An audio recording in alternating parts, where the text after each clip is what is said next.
It all started because I watched The Dark Side of the Ring. And the title of this video, One Thing Leads to Another, is because Hulu said, hey, you liked Dark Side of the Ring. I bet you'll like Dark Side of Comedy. And I did. And so then Dark Side of Comedy that led to Hulu saying, hey, you like Dark Side of Comedy. Do you think you'll like the Dark Side of the 2000s? And I was like, yeah, I think I would like the Dark Side of the 2000s. And then it ended up sending me to the dark side of the 90s. And one of the episodes on Dark Side of the 90s was The Tale of Two Cults. And this is what led me down my WACO rabbit hole.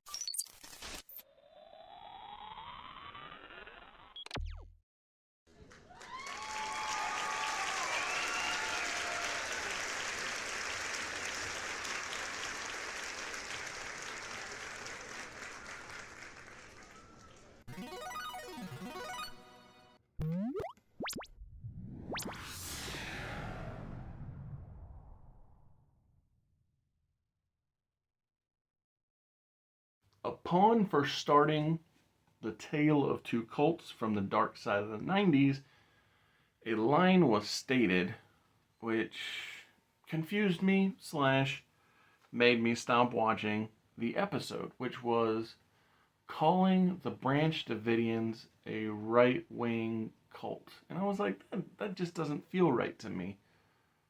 But since it was in contrast to a secondary cult, I was like, maybe I should be looking at something more specific. So I exit off of the Hulu and I search for WACO, and I end up on Netflix watching American Apocalypse, which in and of itself was a much more specific documentary, which I preferred because there was no back and forth between two separate cults. But what it did do, American Apocalypse, was it gave a very comprehensive perspective on both sides, both the inside of the Branch Davidians and the outside from the government perspective.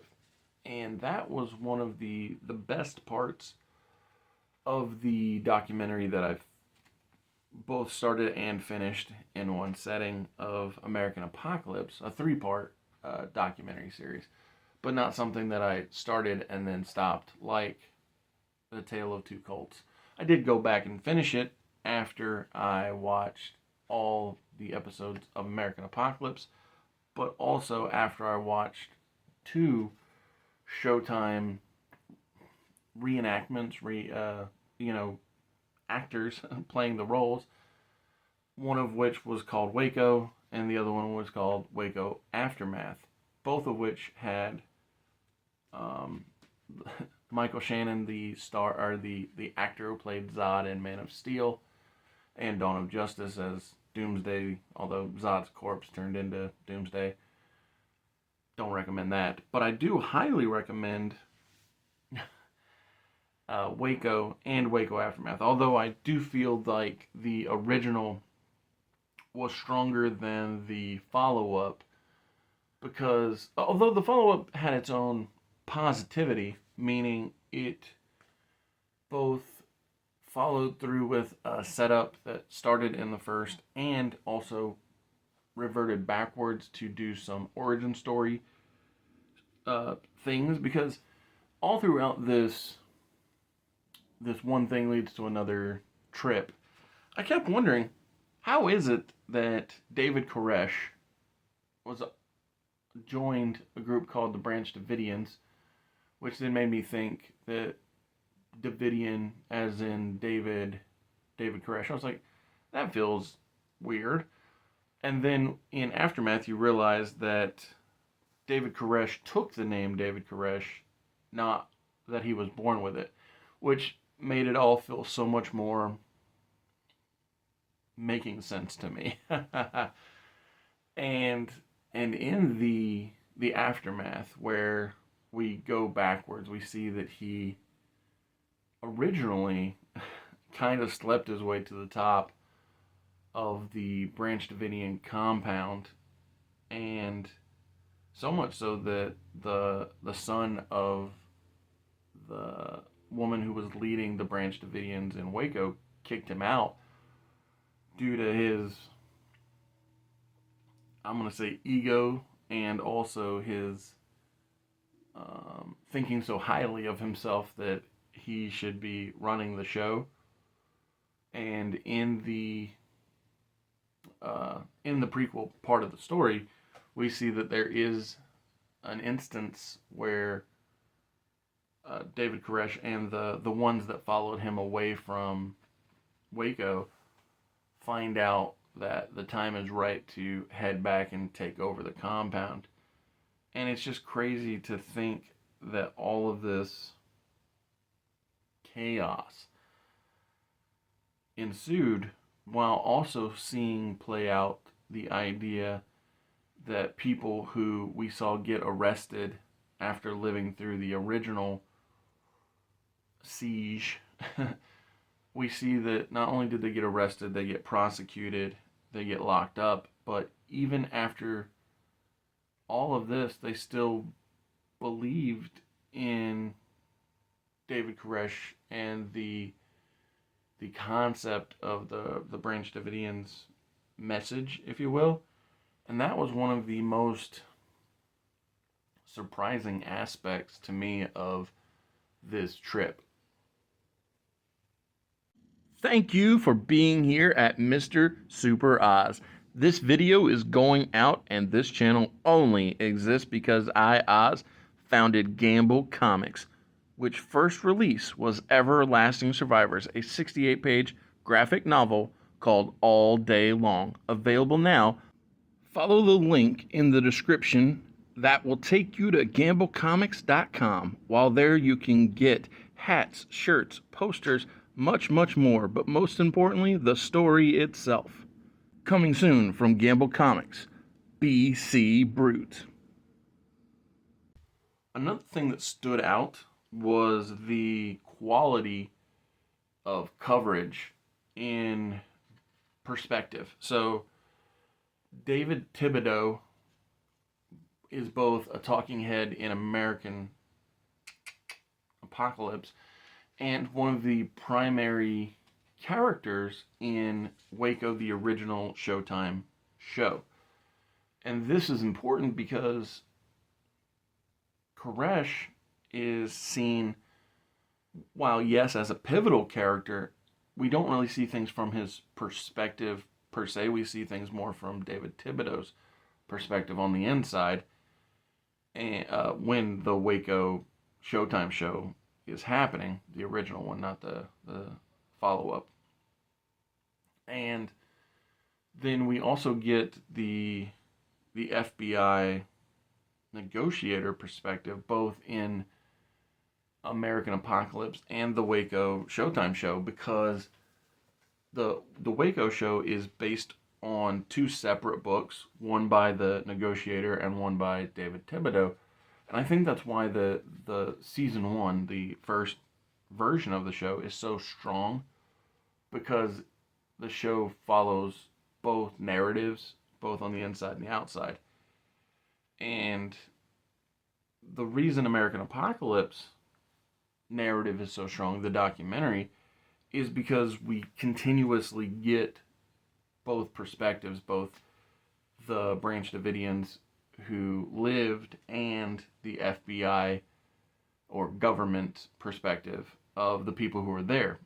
And so that's one of the strong things about both the Netflix 3-part and the Showtime original and follow-up series, and primarily why I prefer them over the brevity and divided nature of the Tale of Two Cults, because yeah, it jumped around a lot in the dark side of the 90s. I did go back and finish the episode, and it's funny because the other cult, the not branch Davidians in the thing, they supposedly or aesthetically took a lot of cues from Gene Roddenberry's Star Trek with like even some of the ranking insignia and thinking as though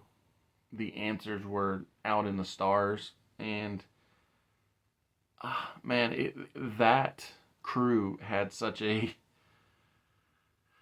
sad ending because everybody decided to use the self checkout method, and it's I think the contrast between the Branch Davidians who stood their ground and fought hard, but according to everyone involved on that side, did not take themselves out, and then the other cult that willfully chose to kind of make way in their mind to the afterlife was, yeah, it was quite dramatic, the difference. But I thoroughly recommend the first Waco Showtime special. I thought it was among the best miniseries I'd ever seen as far as the strength of character work when it came to it. It's funny. So I like to say while watching it, or I felt compelled to say while watching it, that the thing that made the show so good was that everybody was kind of a bit of a villain. Like, nobody was painted to be extra special. Even the law enforcement side of things that I could easily believe that they would paint to be some sort of perfect or special was not perfect, not special, but flawed human beings. And even it's shown that they made decisions that they probably shouldn't or wouldn't have had not been for prior mistakes, and the fact that they were trying to improve their standing among the popular opinion, and then they go and actually make things much, much worse because the thing that they were trying to improve their standing with or because of, Ruby Ridge, pales in comparison to what ended up making all of their reputations way worse in Waco, which then the aftermath of that led to the Oklahoma City bombing. And it was just crazy how both in viewing one thing led to another, but also in real life one thing led to another in such a way as to have each of these terrible events bleed into one another. And it's crazy how that sometimes real life is stranger than fiction, in that normally in fiction you would not have one negotiator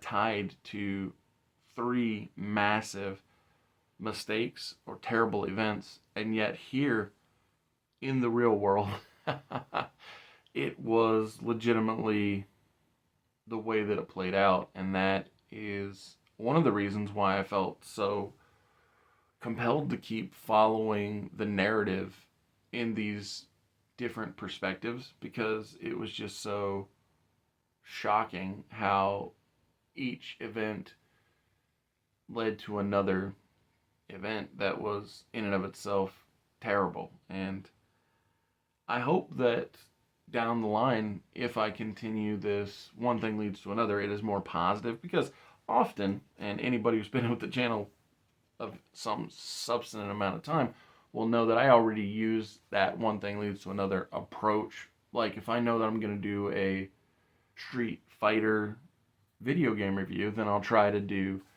a Street Fighter movie review so that that leads into the video game content to where it makes sense.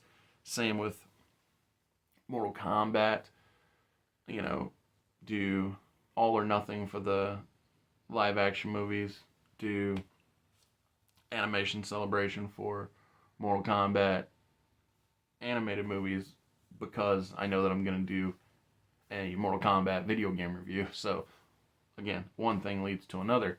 And even sometimes, movies like The Fall Guy can be so strong in soundtrack that it leads me to watch Detroit Rock City, and then that leads me to watch Fanboys because of the camaraderie slash friendship storyline.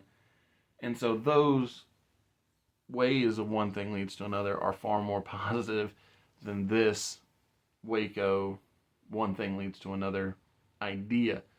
But again, I could totally see this being a continued idea because it's so simple that this leads to that, or as I said, one thing leads to another.